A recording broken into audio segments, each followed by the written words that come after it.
Hey guys, welcome back to my channel. This is Marcus Hamner. Hope you guys had a great day, incredible day, and a fantastic day. And this time, what we're gonna do the Hawkeye review from Disney Plus, and it's incredible. All 6 episodes are just phenomenal.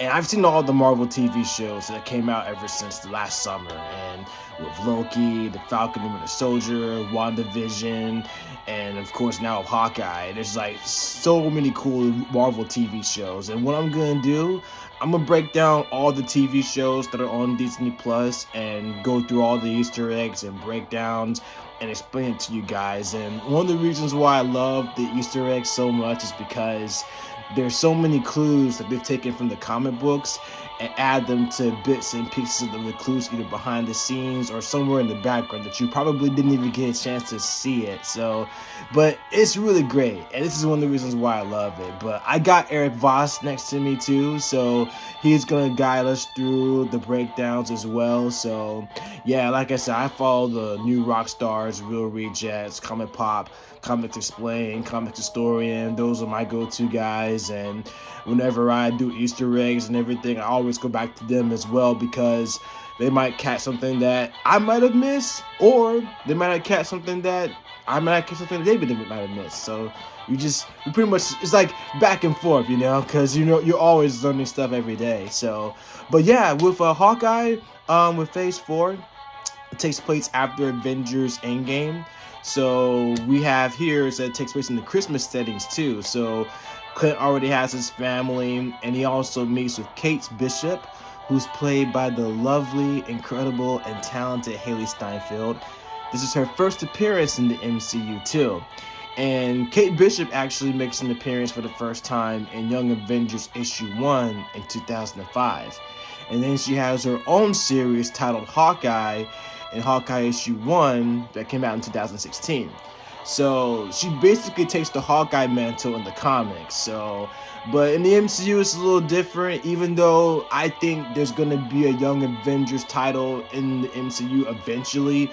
So whenever Kevin Feige greenlights it, it's gonna take place. But I will say this though, with the upcoming Ironheart, which is gonna introduce more characters into the MCU, and when we see Riri Williams, I think that they're going to pretty much tie them all in as to be the next generation of Avengers. So there's going to be Young Avengers down the road. But as of right now, I'm going to do that for another video. But as of right now, I'm going to go ahead and do the Hawkeye review. And like I said, I'm going to actually go through all the episodes bit by bit. So I'm not going to rush them all. And like I said, I've seen episodes 1 through 6 already. I practically know what's going to happen. But I want to do an Easter egg breakdown. So, and I've already discussed this with my friends and everything too. So it's really great. And I have to say that I love breaking down Easter eggs all the time. So, but without further ado, we're gonna do Hawkeye episode 1, breaking it all down. So, without further ado, let's get into this. Welcome back to New Rockstars. I'm Eric Voss, and this is a breakdown of Hawkeye Episode 1, which gives us fresh perspectives of the There's also flashbacks too from the first episode too, which takes place in 2012 Avengers Battle of New York. All of it in the Broadway footlights. Never have I been more delighted to accurately I love the Broadway. In this case, what catchphrase would be the showstopper? I can do this all day. I can do this all day. The music was so cool. I can do this all day. Break down the first episode of Hawkeye shot by shot for all the MCU connections, visual clues, and Easter eggs that you might have missed. And a reminder that you can get your hands on our new limited edition merch design inspired by Yeah, I'm gonna get the double Hawkeye shirt too, so I'm gonna get that too.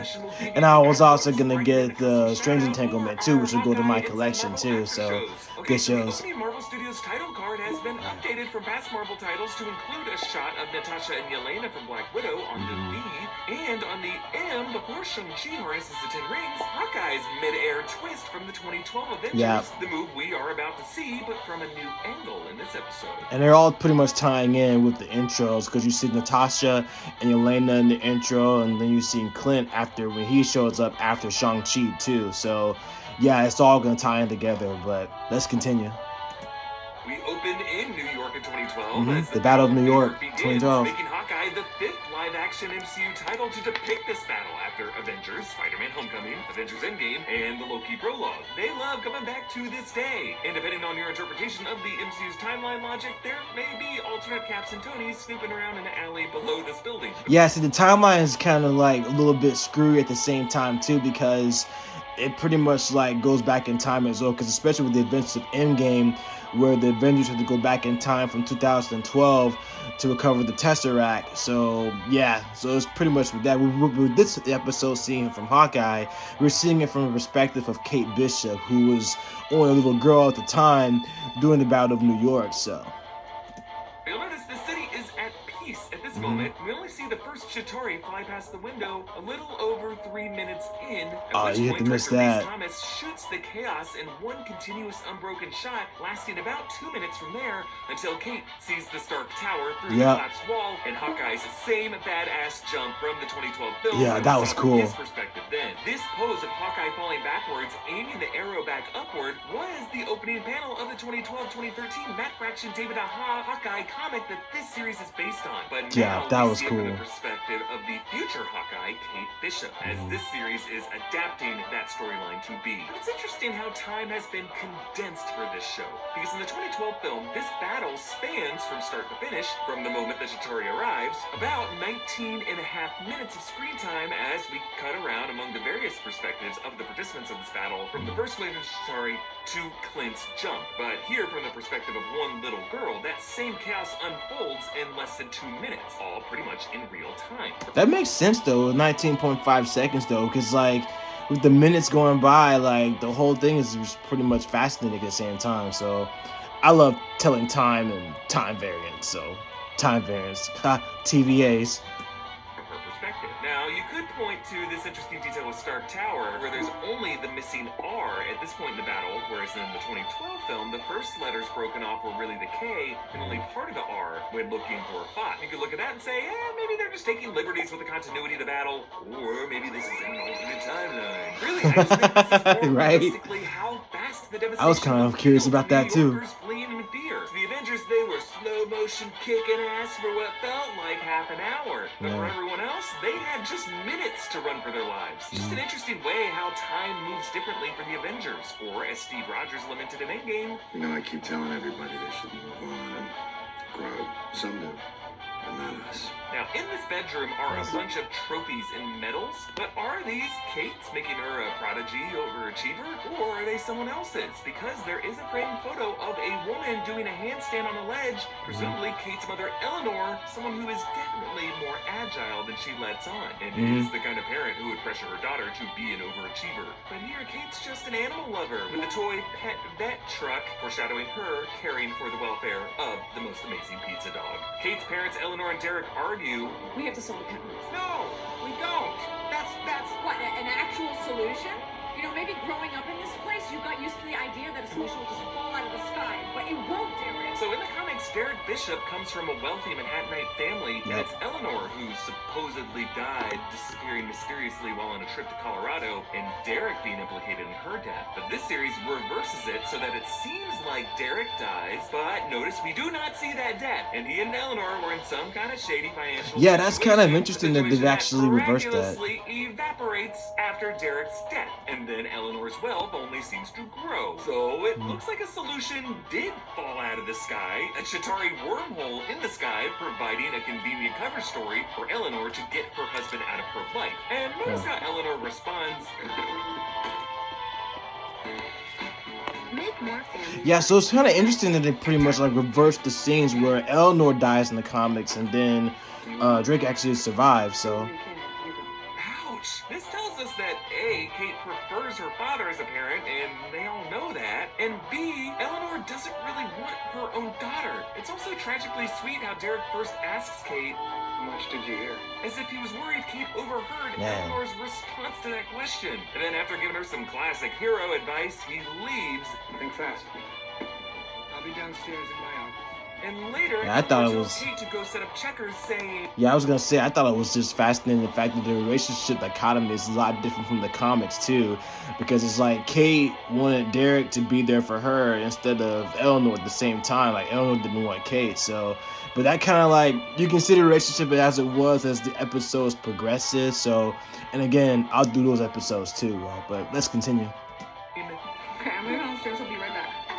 So what happened downstairs, Eleanor? If she was able to somehow premeditate this, it would mean she would have to know a Chitauri invasion was imminent to cover whatever she was going to do. She a sorceress, Hydra operative, extraterrestrial, or just a very lucky, opportunistic murderer. Eleanor catapults food up into her mouth, both showing her own physical feats, but also foreshadowing the same kind of fulcrum trick Kate will use with the wine bottle later. A hole was blown out of the side of the bishop home, and Chitauri charge Kate before Hawkeye's arrow takes him out. But since this shot came from behind, Kate would have no way of knowing who saved her here. Really, her first glimpse of Hawkeye is through the smoke on that adjacent rooftop. Clint's fight choreography exactly mirrors his moves in the 2012 film. He arrows one Chitauri and then kicks another off the building. But Kate's point of view leaves out the insert in Avengers of Clint reaching back to find his quiver empty, showing how, in Kate's eyes, Hawkeye is more of a flawless badass than he actually is in real life. Similarly, she sees his fall in slow motion with awesome Avengers-y music as his arrow slinks back up out of frame.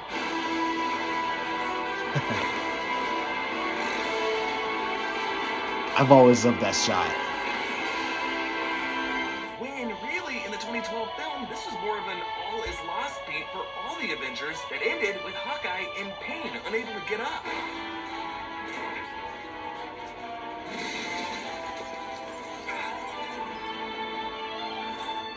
Hawkeye's the coolest. Kate asks, "What happened to Daddy?" Eleanor does not answer. Then at Derek's funeral, Kate asks, What if they come back? They won't come back. How do you know? Because the heroes showed them what would happen. Eleanor was wrong, and Kate was right to ask. The alien threat on the other side of that wormhole did totally... And see, the Chitauri attack was just the beginning. So, and of course, if you've seen Guardians of the Galaxy and then Captain Marvel, I mean, it pretty much goes on from there. So, I mean, and then Thanos showing up too, like in between shots between, like, Guardians of the Galaxy and even Thor Ragnarok. I mean, the attacks are just getting started. So, yeah. And when Thanos coming back, and then the alien attack was that attack again, this is the beginning. So, let's continue. Back and incur the worst possible fate precisely because the Avengers up the ante. You'll notice behind Kate is the headstone of Derek's relative, Russell Bishop, signaling that Derek's family history and his family wealth could be something we explore further. And we get this great opening animation showing Eleanor giving Kate her bow and arrow that she asked for, but then overseeing her archery lessons, which at first don't hit the bullseye, but as the seasons progress forward, Kate gets older and more confident and has more success. One of the things I like about opening animations is that it ties into each episode. They do this in TV series and Marvel series and even in anime series too. Like, for example, My Hero Academia, every time when they do an opening sequence, it ties into what the series is about and what the series story is going to be about too. So My Hero Academia is very good with that too. And so are several other anime shows too. Marvel pretty much does the same thing too, and obviously with Hawkeye, especially with the first episode, we get a glimpse of what Kate's growth is like as she gets better with using the bow and arrow. So with her becoming a better archer, her growing into a young woman, it pretty much shows in the opening episode. So, but let's continue. Third place medal on the Bear. Avengers Tower is briefly visible in the skyline behind Eleanor. Second place pedestal. Martial arts classes where she begins as a yellow belt but then nurses wounds after a loss. Fencing where she arrogantly lets her guard down and gets poked, but then she wisens up and fights back. And when she hits them, it creates a circular target logo like the logo of the show. Then martial arts classes where she's a black belt and wins, leading to a series of trophies in everything, including gymnastics. And despite this collection, you'll notice the framed photo of Derek remains visible at the center of all of it. Then you get this great triple arrow shot, all of them bullseyeing, as we have seen Clint Barton do, as well as Li Shang and Mulan. Making a man out of us. So keep this I was actually getting Li Shang's vibes from the bow and arrow trick too from Mulan. That was pretty cool. 22, played by Hailee Steinfield. She vandalizes Stain Tower, not Obadiah Stane, Tony Stark's villain in the first Iron Man, and she collapses his tower into a pile of scraps. She's got a friend named Greer. There is a Greer Nelson, aka Greer Grant, who becomes a Marvel vigilante. The cat, later mutated into Tigra. I don't know if that's in this sense. But hey, it's Chris. Well, I pronounce it Tigra. I mean, it could be Tigra, but it's like tomatoes, tomatoes, and who's counting, right? But it's Tigra from what I've always read, though, so let's continue. This time in New York, and being staged on Broadway is Rogers the Musical. It's got a black on yellow design with the star in silhouette, a clear nod to Hamilton. The showrunner on the show straight up admitted that this was inspired directly by Hamilton. I was getting Hamilton vibes too, especially with the musical, and with the musical from Rogers, the logo is similar to Hamilton too, so great play. I love them songs and everything too, so I covered some of the songs on my guitar too, so I'm a big Hamilton fan. So yeah, shout out to my boy Lee Manuel. Did a really good job playing in Hamilton. Drive by a Hamilton billboard every morning on the way to the writer's room, and one morning I just thought, Rogers the Musical. This theater is the Lunt-Fontanne Theater on West 46, which is just down the block from the Richard Rogers Theater where Hamilton plays on Broadway. The tagline of the show is, "It captures the heart of a hero." And you can see all the signs of critics rating a timeless story of a timeless hero. A super-powered sensation. A musical as triumphant as the heroes it brings to life. A soaring, smashing, flying, fighting musical triumph. And I just love how this really brings Steve Rogers as a character full circle with his musical theater origins, selling war bonds on tour as the Star-Spangled Man. Yeah, I was actually getting that kind of vibe too, because the musical actually appeared in Captain America First Avenger, where he was selling war bonds in the musical theater.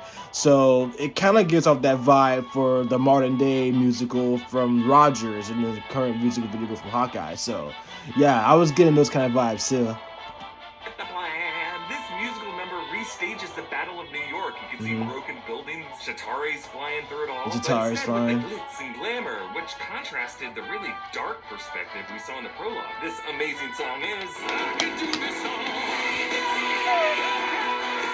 Of course, Cap's recurring catchphrase from throughout the MCU. I can do this all day. I can do this all day. I can do this all day. I can do this all day. Yeah, I know. Now notice that suited New Yorker who has the first solo that we see. That's actually a cameo by Broadway great Adam Pascal, aka Roger from Rent, playing Barton. Oh, Adam Pascal's good. Watches unimpressed with his kids Cooper, Lila, and Nate, with Ben Sakamoto, Ava Russo, that's Joe Russo's daughter, and Kate Woodward, all returning from Endgame. I just love the mixed reactions from all the extras in the background. One woman like, "This is great," while an older woman right behind Clint has a kind of panic attack, like, "That's not how it was. That's not how it was." We also have reason to believe that Marvel head Kevin Feige may have been in attendance for this performance, though I couldn't find him anywhere in the crowd. Yeah, the level of detail they put into these shows is pretty impressive. But you know what's more impressive? Getting someone that perfect holiday gift. And this season, a great gift to give someone is a gift of a title from Established Titles, while referring to them as a lord or lady. Established Titles is a project based on a historic so pretty much like it's just a flashback from what happened in the Battle of New York 2012, and then it's a Christmas thing too. So Hawkeye is one of my favorite characters, so I just love the character. He's like versatile, and he's pretty much like Marvel's version of Green Arrow. So, and of course Death Battle did a battle between Green Arrow and Hawkeye, and that's actually one of my favorite battles. But I really can't choose who's better, because I like both Clint Barton and Oliver Queen at the same time. So it's like they're both cool guys. So I mean, they're basically their own version of Robin Hood, if you ask me, though. So. Dedicated land on a private estate in Ardally, Aberdeenshire in Scotland, and an official certificate with a crest. You can get a couple title pack for you and your significant other, so you can go to the Ren Fair or go LARPing in Central Park with your head held high together. So go to establishedtitles.com/NRS and get 10% off any orders. That's establishedtitles.com/NRS, or click the link in the description. Iron Man does the same flight pose that Iron Man usually does. Thor wears a shirt with no screens on it, and his Mjolnir prop looks like it's the same exact Mjolnir from the films. Natasha appears, her top forms the red hourglass logo of Black Widow, and all the sound fades away. Clint clearly still haunted from losing Natasha on Vormir in Endgame, making it even sadder when a little girl basically giving like a flashback for Clint. Basically at this point, like, Clint actually has a hearing aid, so that sound effect that he actually went through was pretty much like how he has the hearing aid in the first place. And then I don't think he has PTSD. I don't think it's just that he's being haunted from what he saw Natasha sacrificing herself from the Soul Stone in the Endgame. So I mean, of course, that will haunt anybody if they saw it like face to face. So, but yeah, and it even gets even worse after seeing a girl in the audience who has red hair cosplaying as Natasha. She waved at Clint. His face said it all. So let's continue. As Natasha waves at him. This just sets up Clint's arc in this episode, feeling super triggered and discomforted by seeing a younger generation dressing up and pretending to be him and all of his Avenger friends. But really, the reason of the silence is that Clint just turned off his hearing aid. The hearing aid being another detail from the Fraction on Hot Comics in order to show Clint Barton's wear and tear. As we learn in episode 2, this is the result of all the booms that Clint suffered in past MCU battles. Yeah, I was gonna say that too, because the fact of the matter is the reason why he's wearing a hearing aid is because all of the booms that he actually heard from the explosions and all of the crashes and burns that he went through is pretty much why he's wearing a hearing aid. And it's even depicted in the comics too. All the batter and turn Clint was the reason why he's wearing a hearing aid too. So it's a good nod to the comics too. So let's continue. Clint correctly points out that Ant-Man was not there for the Battle of New York. The actor wears a Pimtech logo shirt, and we actually chatted with this Broadway performer, Nico de Jesus, for this week's Rogue Theory. He gave us a ton of details of how this all came together, and now I am dying to see Rogers the Musical in its entirety on Disney+. Yeah, because Ant-Man didn't even show up. But there was also a theory that Ant-Man was there, but he was so small you couldn't see him. So basically, Ant-Man pulled a John Cena. It was like, you can't see me in the Battle of New York. So let's continue. Song gets to its bridge, the Avengers rally together and divvy up their roles for the battle, just like the moment Cap actually handed out orders in the 2012 film.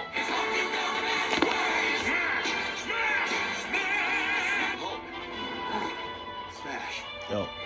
We also hear that Tony Stark suggests getting shawarma. This whole musical is very similar to the Smithsonian Cap exhibit, or the way the Statue of Liberty is being redesigned with Cap's shield in No Way Home. It seems like there's this new interest in mythologizing the Avengers legend throughout pop culture in this world. As Clint gets up to leave, he does pass an old man who starts to turn his head. This almost looks like Armand Duquesne, the guy we meet later, though I'm not sure if this is him. In the bathroom, the urinal is tagged with Thanos was right. Just another reflection of the cultural effects of Infinity War and Endgame on that was hilarious. A lot like our social media takes. Thanos is right in the bathroom. I love how Clint hilariously considers it for a second. Now, the statue above Grand Central Terminal is once again that first responder statue that was added after the Battle of New York. We saw that in Age of Ultron. But we also get the tiniest peek at the building behind it. That was formerly Avengers Tower that was since sold off and last seen in Far From Home with an atrium constructed into it under new ownership. This whole building transition does get referenced in episode 2. Still no word who the new occupants are. I'm thinking it's going to be the Baxter Building in Fantastic Four. That's what I thought too. Like after seeing the Baxter Building, I was actually getting that too. That we're going to see the Fantastic Four eventually. When we do, it's going to be so cool. And I can't wait to see that. But there was obviously hints of the Baxter Building being in the first episode of Hawkeye. So that's going to be awesome. Let's continue. Passes an electronic Rogers the Musical ad showing outlines of all 6 Avengers, though Hawkeye is the smallest and in the background, though still not as small as Green Goblin on the No Way Home poster. Eleanor tells her daughter, Goblin was small. Think they're invincible, and rich people think they're invincible, and you have always been both. So take it from someone who hasn't. You're not. You will get hurt. Yeah, just a little hit to Eleanor's past. Someone who has been hurt before and was not always rich. Sounds like she might have married into the Bishop family with a new appreciation for wealth and what it can do. Kate notices all the new swords now adorning the home, obviously from Jack's new presence in Eleanor's life. In the comics, Jacques Duquesne is the swordman, a mentor to Hawkeye, a recurring face in the Avengers comic. Yeah, which I thought was pretty cool that they actually added swordsman, because he's one of my favorite characters from the comics too. So Jacques Duquesne is actually the swordsman. So yeah, but in the comics, the swordsman was an enemy of Hawkeye and the Avengers, and then eventually becomes a superhero. So I will say this, you will see a character development in the swordsman in the episodes that will further go on. So let's continue. No, the fact that this is her home shows that Eleanor herself might have a personal experience in swordsmanship. In the restaurant where the Bartons eat, there's a beckoning cat figurine, just like the one that got on Bucky's nerves in the first episode of The Falcon and the Winter Soldier. Yeah, it was the same cat too. Armand Duquesne introduces himself. Armand Duquesne was there. Remembers going to brunches at his brownstone, suggesting that the Bishops and the Duquesnes might go way back. Now, in the comics, Armand was Jacques' father, who bequeathed his son a sword on his 18th birthday, telling him about their ancestor, Rene The Crimson Cavalier. the Crimson Cavalier. But Armand expresses concerns about Eleanor and Jack's engagement.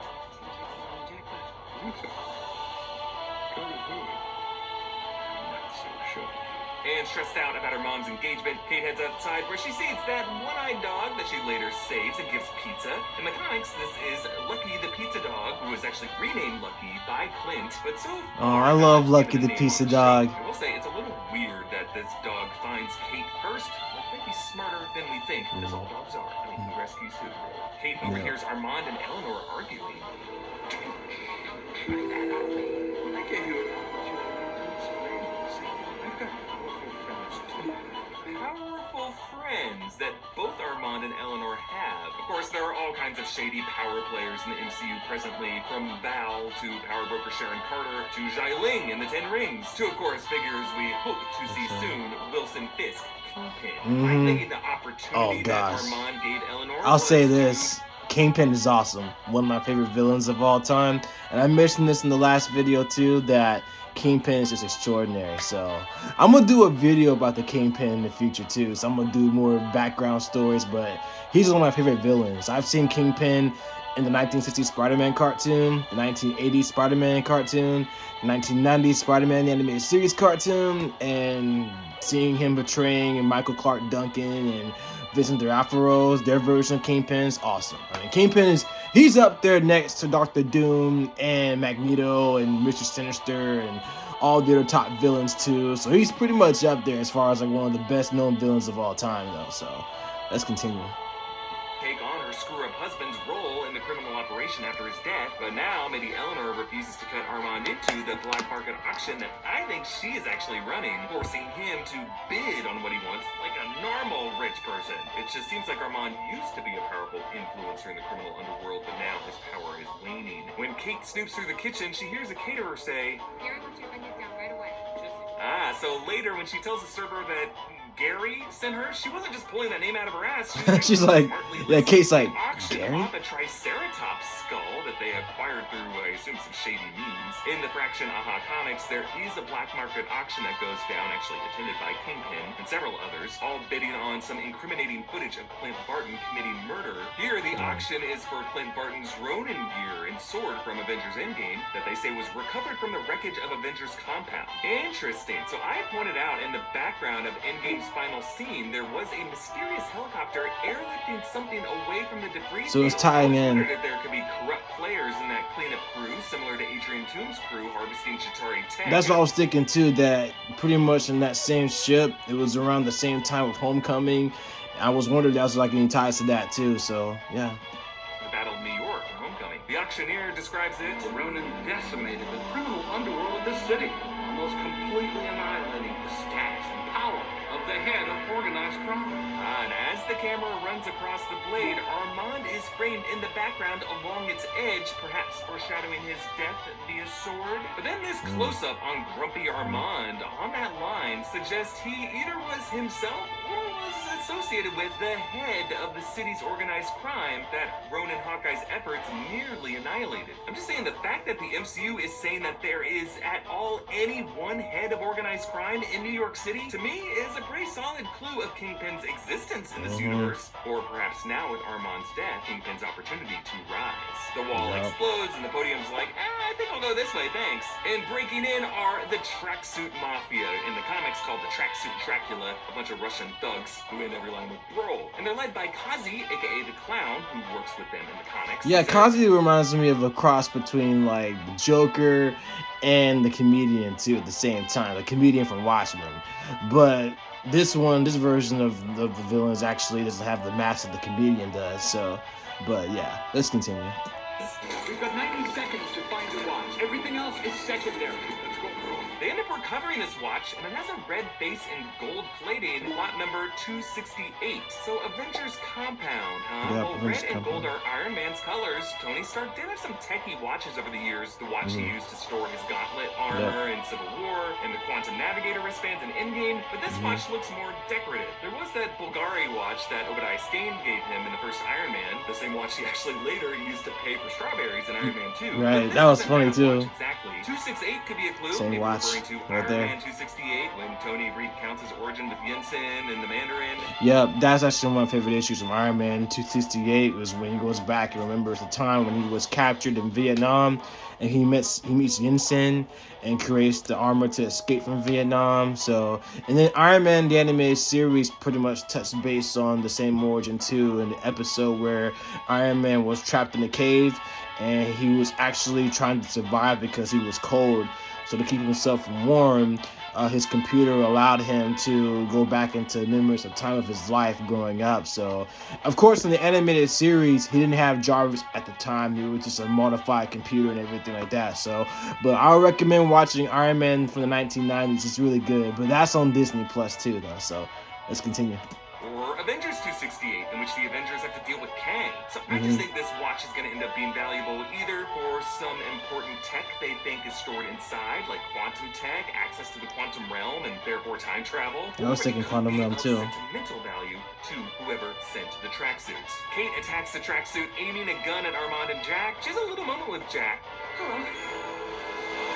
Jack is definitely smarter than he lets on. I'm pretty sure he recognized Kate's eyes there. Yeah, because Kate was wearing the Ronin outfit too, so. In this fight, like Kate punches them through their slots at the guys. She flings bottles out of their hands to club all of them. She stomps the bottle at a guy. See, while Eleanor drinks the wine, Kate weaponizes it. Spartans watch New York Spectrum News 1 with real-life host Pat Kiernan returning after his appearance in the Far From Home post-credits. Pat Kiernan, yep. Yes, a real-life guy, but he is technically the only on-screen MCU persona so far who coexists in the Marvel Netflix shows, because he also showed up in Daredevil, Defenders, and Punisher. But hopefully we're about to see a few more of those crossovers. As Clint sees Kate... I would love to see the Punisher. That would be pretty awesome. I think we're gonna get the Punisher eventually. Yeah, it's definitely gonna happen. So I'm looking forward to seeing that too. So I mean, if John Berthal can reprise his role as Frank Castle, I mean, between him and Thomas Jane, like both guys pretty much did a good job of playing the Punisher. So I think eventually we're gonna see the Punisher in MCU. We got Daredevil and I wouldn't say it, but Daredevil. We got Kingpin. I mean, we got all the elements that are pretty much that had all tying into the MCU. And both shows, all the shows that were on Netflix, like Daredevil, Luke Cage, they're all pretty much tied into the MCU. So, but anyway, I'll talk about this at the end of the video. So let's continue.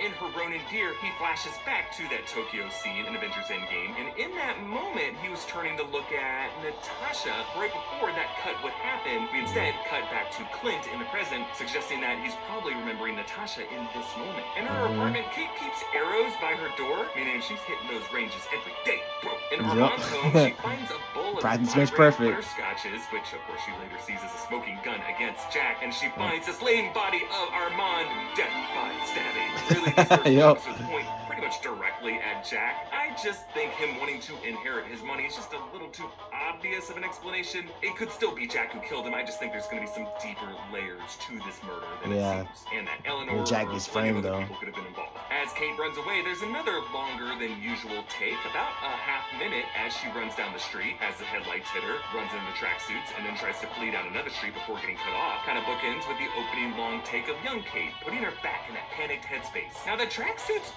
punch the car window glass with their bare fists. Now I'm sure there are some psychos who are aggro enough to actually do that. It just to me reads like the move of someone who's juiced up on something, maybe a microdose of that super soldier serum that the power broker was brewing in Madripoor. But Clint... That's what I was thinking too, with the super soldier serum, especially the one that John Walker would wear, actually would put in just as himself, and Falcon and Winter Soldier, it'd be just like that too. So yeah, I mean, you'd be surprised what adrenaline can do to you, especially when you're at the heat of the moment. You can pretty much like punch a car or lift a car at the same time too. Like I saw a story one time where a woman was trying to save her daughter, her baby born daughter, and she lifted up the car to save her and she was trapped. So You know, you'd be surprised what adrenaline can do. So if you think about it, it's like humans have at least superhuman powers in the inside too. So you just never know. You have to unlock it. So, but let's continue. We're almost finished. So let's go back right here. There we go. Takes care of him and officially meets Kate. Yep, when Clint meets Kate. Yep. Come on. You're Hawkeye. And who the hell are you? Yeah, that horn theme is the same music Kate heard as a girl when she first saw Hawkeye's big move in the Battle of New York.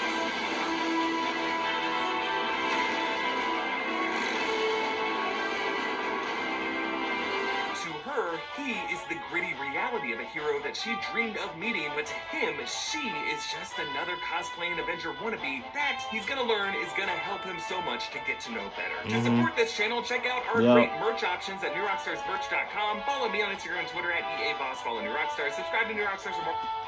And this episode was actually really great too. So as you can see, Hawkeye is like an incredible series. On top of that, you know the relationship between Clint and Kate, their relationship progresses as the episodes continue though. So, but yeah, it's a great series. So all the breakdowns and everything, all the characters that you pretty much see is really good. So, but again, the next video I'm gonna do episodes 2, 3, 4, 5, and 6, and pretty much keep them all tying in. So yeah, but in the meantime, hope you guys enjoyed our review. I'm gonna put the description down for Eric Voss on the description. You guys can pretty much check out the rest of his videos and everything, and I'll post mine too. So, but yeah, if you guys have any questions about Hawkeye or any other material you guys want to see, comment down below, and I'll comment on them, and I'll post more videos, and we'll keep it going. All right, until next time, guys. I'll see you soon.